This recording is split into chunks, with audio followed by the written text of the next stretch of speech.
Picture this. You're sharing an evening with someone new. The laughter flows. The conversation seems effortless.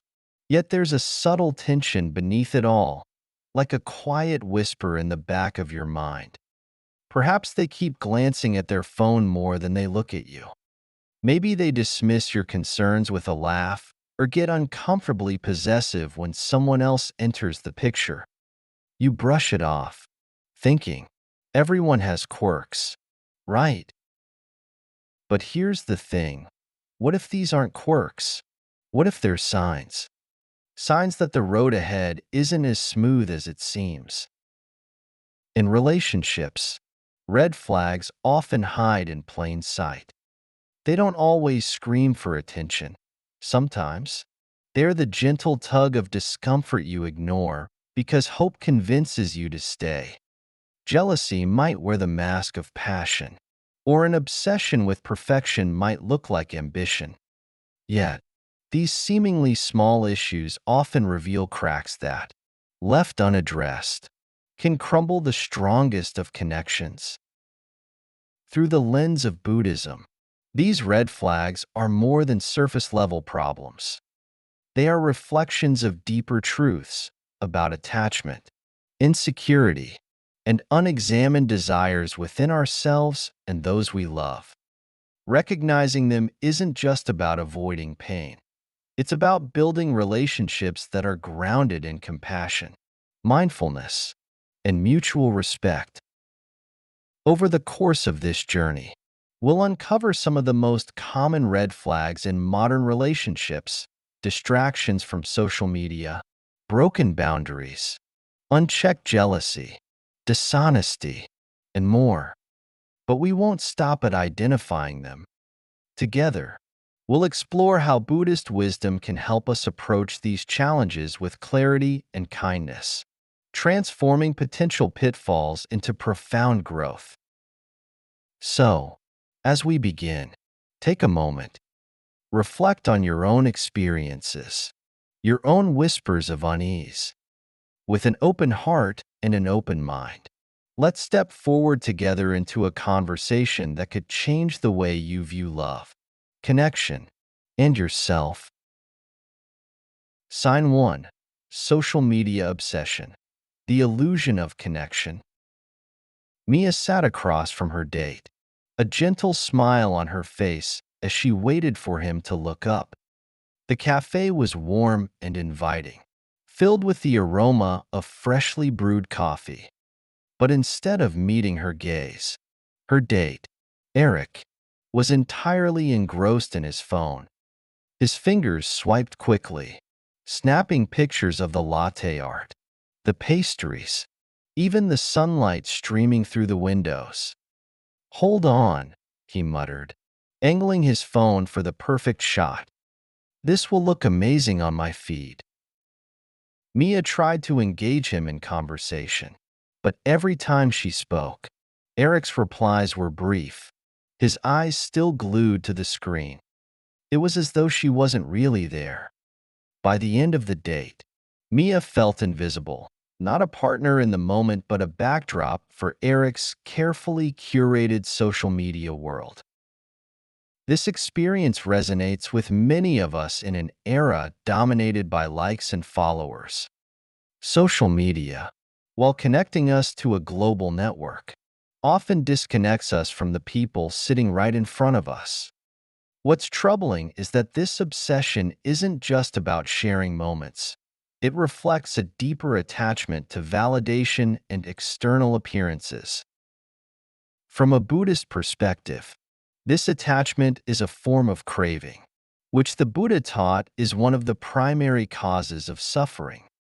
The endless pursuit of digital validation mirrors are clinging to impermanent things, likes, comments, and shares that provide fleeting satisfaction but leave us wanting more. It's an illusion of connection, a mirage that distracts us from the genuine bonds we could be cultivating. When we prioritize online personas over real relationships, we risk losing the beauty of the present moment. The Buddha emphasized mindfulness as the antidote to distraction. Practicing mindfulness means being fully present, placing the phone down, meeting someone's gaze, and listening with an open heart. These moments of true connection are where love and understanding flourish. Imagine this. Instead of scrolling through your phone during dinner, you savor the taste of the food, the sound of laughter, and the warmth of the person you're with. These small acts of presence nurture relationships far more than any carefully crafted post. In relationships, social media obsession can be a significant red flag. It may signal a partner who values external validation over authentic intimacy. Healthy relationships thrive on trust, respect, and shared presence, not filtered images and digital applause. The choice to prioritize connection over distraction reflects not only love for others, but also self-respect. So, the next time you find yourself reaching for your phone during a shared moment, pause. Reflect on the Buddhist teaching of impermanence, reminding yourself that the present moment, once past, cannot be reclaimed. Choose to show up fully for your loved ones, embracing the richness of connection that social media can never replicate. Sign 2. Disrespecting boundaries. The importance of healthy limits. Emily was excited about her relationship with Alex. He was charming, attentive, and always seemed to have her best interests at heart. Early in their relationship, Alex would surprise her with thoughtful gestures, showing up at her favorite coffee shop or bringing her meals when she worked late.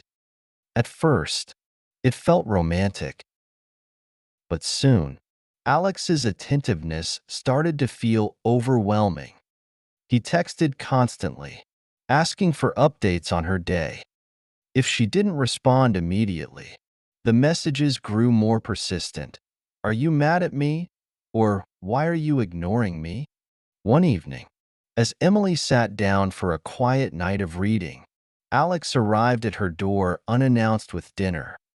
She smiled and thanked him, but gently reminded him she needed alone time. Alex brushed it off with a laugh, saying, "I just couldn't wait to see you." Things escalated when Alex started questioning Emily's every move. He'd ask why she went out with friends without telling him or scroll through her social media looking for clues about her interactions. One day, Emily caught him going through her phone. When she confronted him, he said, "I just want to make sure you're safe. I care about you too much to let something bad happen." Emily realized that what she once saw as affection was now an invasion of her personal space. She felt trapped, her needs dismissed under the pretense of love and care. From a Buddhist perspective, Alex's behavior reflects a lack of mindfulness and clinging. His inability to respect Emily's boundaries stems from attachment, his fear of losing her, and his desire to control the relationship. The Buddha taught that true connection arises from balance, not possession. Boundaries are essential in cultivating this balance, allowing love to flow freely without suffocation. Boundaries, when viewed through the lens of the middle way, are not walls to push others away but bridges that connect two individuals with respect and understanding. They create space for autonomy and interdependence to coexist. Without boundaries, relationships become imbalanced, leading to resentment and conflict. Alex's disregard for Emily's boundaries highlights the danger of attachment clouded by ignorance. He saw love as ownership, not partnership. The Buddha taught that attachment leads to suffering, not only for the one clinging but also for the one being clung to. True love is rooted in loving kindness and compassion, where both partners honor each other's needs and autonomy. Emily's story reminds us of the importance of recognizing when our boundaries are being crossed. It takes courage to assert our needs and to set limits with compassion. Setting boundaries is not selfish. It is an act of self-love and respect for the relationship. It says, I value myself, and I value us. If you find yourself in a situation like Emily's, pause and reflect. Are your needs being honored? Is your partner respecting your space? Communicate openly but firmly.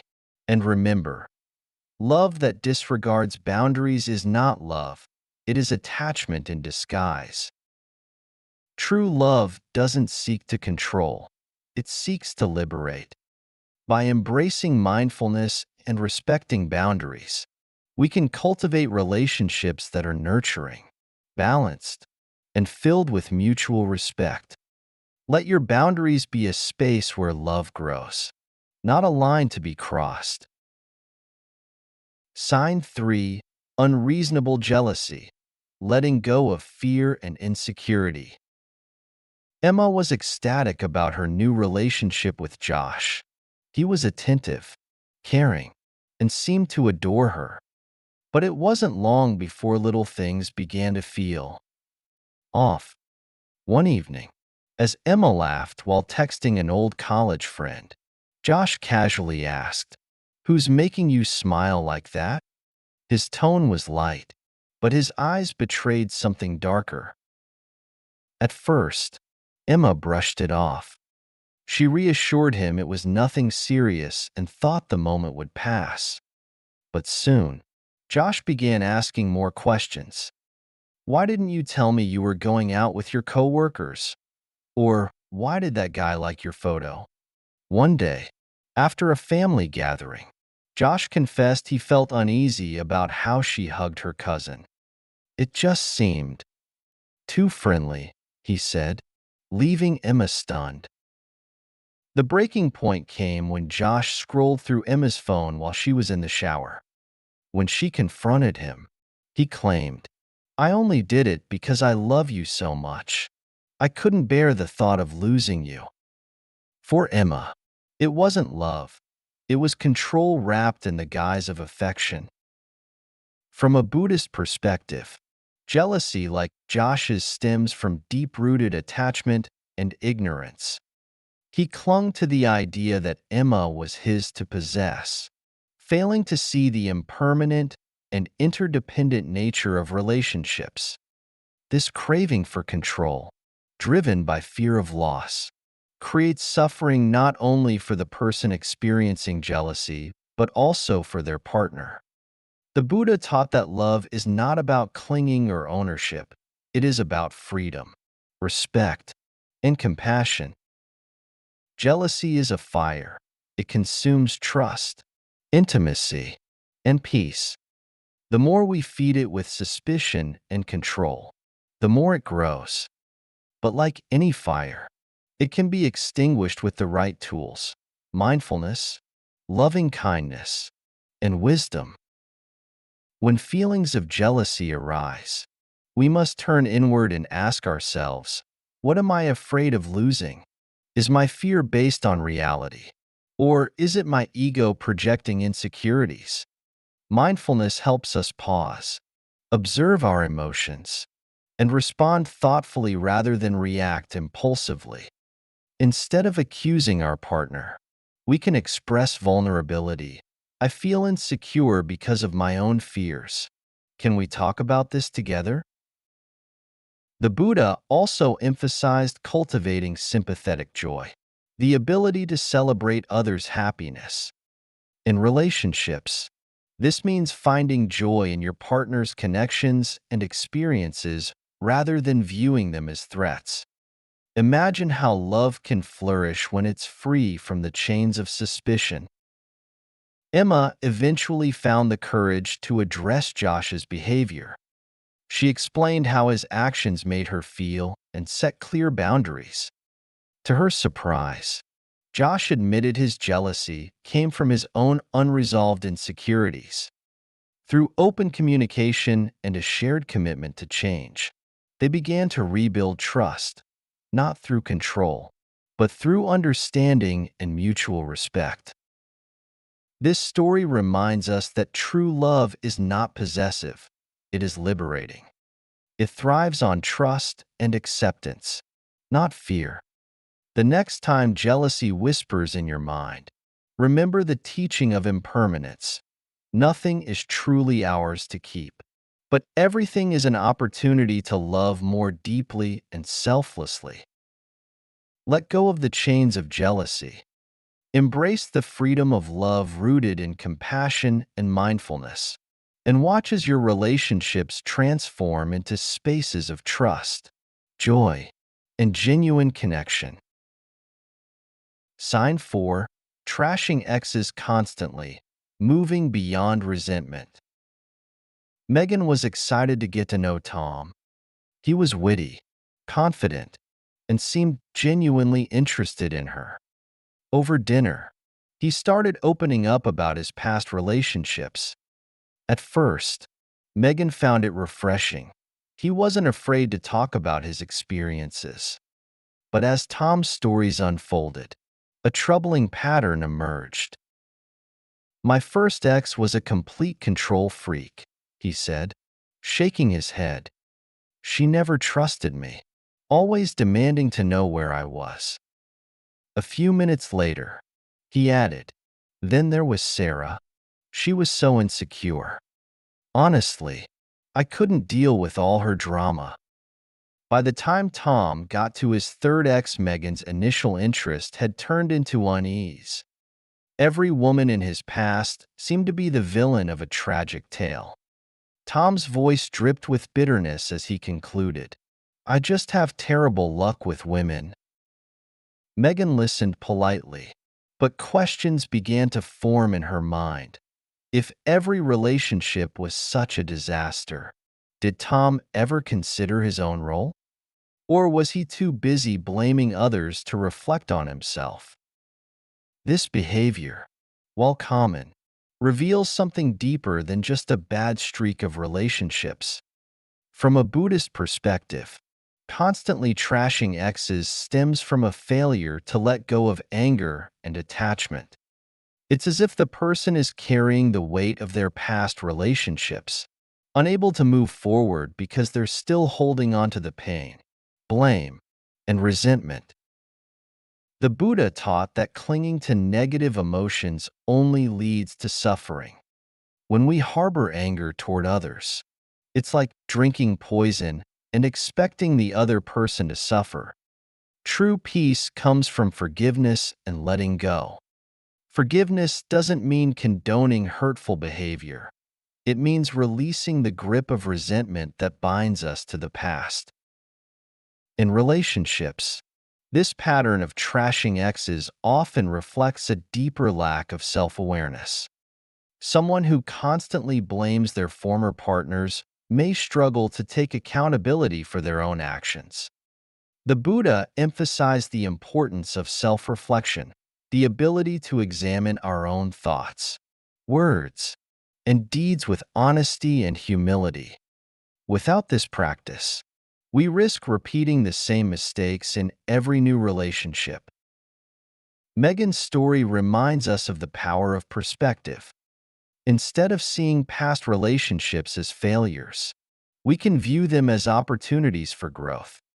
Buddhism teaches that every experience, no matter how painful, carries a lesson.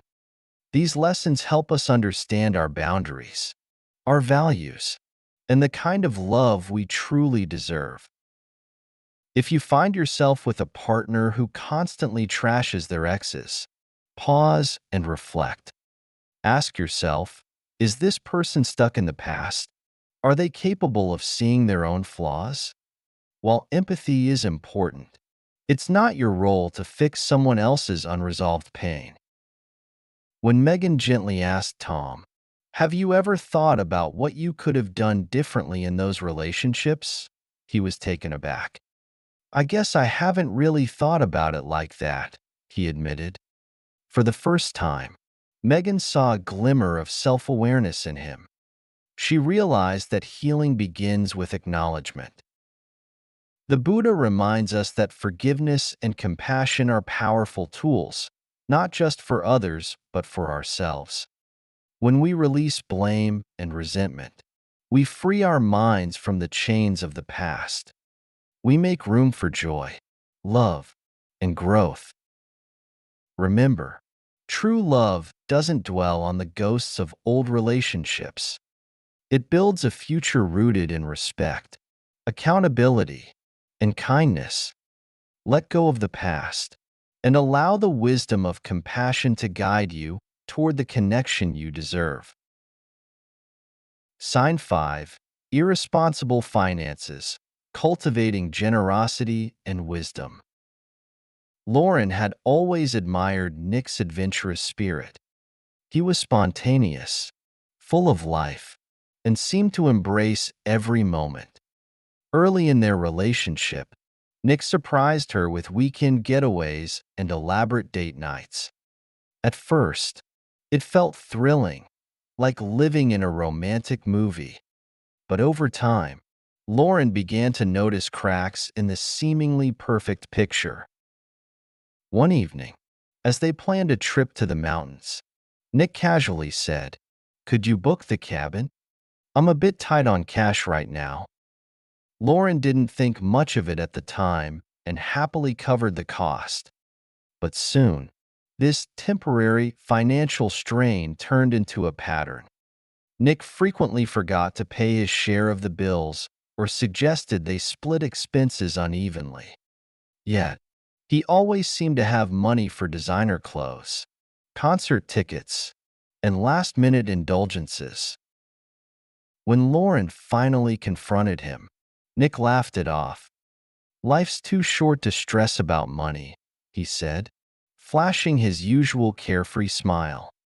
"It'll all work out." But for Lauren, it wasn't working out. She was left feeling unappreciated, burdened, and questioning whether Nick valued her effort or simply took it for granted. Nick's behavior reflects a lack of mindfulness and wisdom. His pursuit of fleeting pleasures shows attachment to immediate gratification, ignoring the long-term consequences of his actions. Craving and ignorance are the root causes of suffering. In Nick's case, his focus on personal enjoyment, without regard for the impact on Lauren, created imbalance and strain in their relationship. Generosity is one of the highest virtues, but it must be paired with discernment. True generosity uplifts and nurtures, rather than enabling irresponsibility. Lauren's willingness to cover for Nick, though kind-hearted, allowed him to avoid accountability, perpetuating his careless habits and creating resentment in their bond. Lauren realized she needed to approach the situation with both compassion and clarity. "Nick," she said gently one evening, "I love your enthusiasm for life, but I feel like I'm carrying more than my share of the responsibilities. We need to find a balance that works for both of us." Her words weren't about placing blame, but about creating space for honest reflection and growth. Finding balance is about avoiding the extremes of indulgence and neglect. Financial responsibility is a practical expression of this principle. It's not about hoarding or denying pleasure, but about cultivating mindfulness in how we use resources to create stability and harmony. In a healthy relationship, both partners share the load, contributing in ways that reflect their values and mutual respect. Nick's journey to understanding wasn't immediate, but Lauren's honesty planted a seed of awareness. He began to reflect on his actions, realizing that his carefree attitude wasn't just affecting his finances, it was damaging the trust in their relationship. With time, he started making small changes, setting financial goals, being more transparent, and actively contributing to their shared expenses. Lauren's story reminds us that love isn't about covering for someone else's shortcomings indefinitely. True love supports growth and accountability. If you find yourself in a similar situation, ask yourself, am I enabling my partner's irresponsibility, or am I encouraging their growth? Generosity isn't about sacrificing ourselves, it's about giving wisely. Money, like love, is a tool that can either build or break a connection, depending on how it's used. By cultivating financial mindfulness and open communication, couples can create a partnership where both feel valued and supported. Financial stability isn't about wealth, it's about intentionality and shared effort. When couples align their values and embrace the principles of generosity and wisdom, they build a foundation that supports not just their relationship but their shared future. Sign 6. Keeping secrets. The power of honesty and trust. Sarah couldn't help but be drawn to James. He was charismatic, funny, and seemed to carry an air of mystery. At first, she found his reluctance to share too much about his past intriguing. It made him seem deep and complex. But as their relationship deepened, Sarah began to realize that James's mystery wasn't charming, it was evasive. One evening, after a wonderful dinner, Sarah casually asked James about his previous job. He hesitated before replying, "Oh, I left because I wanted something new." His tone was dismissive, and he quickly changed the subject. Later, when a friend mentioned James's former workplace, Sarah discovered he hadn't left voluntarily. He had been fired for a serious mistake. Confronting him, she asked, "Why didn't you tell me the truth?" James looked away and muttered, "I didn't think it mattered. I didn't want you to think less of me." This wasn't the only secret James had kept. Over time, Sarah uncovered more. An unresolved legal issue, an ex he still occasionally talked to, and financial struggles he had hidden. Sarah wasn't upset about his past. She understood everyone has challenges, but the secrecy made her question the foundation of their relationship. How could she trust someone who seemed unwilling to be honest about who he was? In relationships, secrets act like walls. They create distance and prevent true intimacy from forming. From a broader perspective, secrecy often stems from fear of judgment, rejection, or vulnerability. It's easier to hide parts of ourselves than to face the discomfort of being fully seen. Yet, this avoidance denies both partners the opportunity to grow together. Honesty is not just about revealing facts, it's about building trust. Trust is the cornerstone of any meaningful relationship.